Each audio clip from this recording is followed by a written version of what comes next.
never was. It never came close. It may have had some nuclear weapons to worry about. It may have had political influence, but as an economic unit, only people systematically denied the simple statistic I just gave you could believe that. Russia has $1.5 trillion GDP. The United States alone, 21. You know who has a bigger economic footprint than Russia? Italy. The United States is allied with Britain, France, Germany, Italy, and many other countries against Russia. If you put them all together, it's like 30, maybe $35 trillion against Russia with 1.5. What are you talking about? A war? This is a war between David and Goliath. And you're not going to be happy like who is playing which role. Think about it.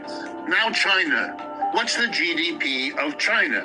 Ready? $17.5 trillion. That's a competitor. Not Russia. China. That's the empire emerging. Not Russia. China. And why? Easy to explain. Over the last 25 or 30 years, annual growth of GDP, how fast is the economy growing? Here in the United States, 2%, maybe slightly more, 2.3%, somewhere in there. Let's be generous, 2 to 3%. U.S., average annual growth. China, average annual growth, 6 to 9%. End of conversation. That's why China went from being one of the poorest countries in the world to being a competitor of the United States, one of the richest.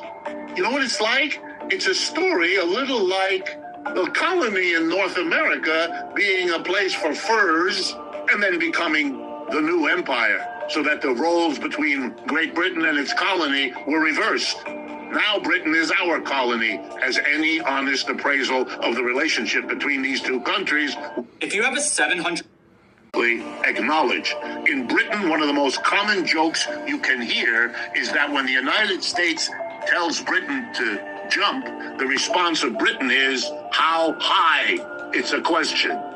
China has overtaken the United States in dozens of fields, particularly the highest tech ones. Young people around you are using TikTok. That's Chinese as a social media. What's going on? The United States doesn't know what to do. Having not learned the lessons, having not understood what denial means, for a long time, they denied.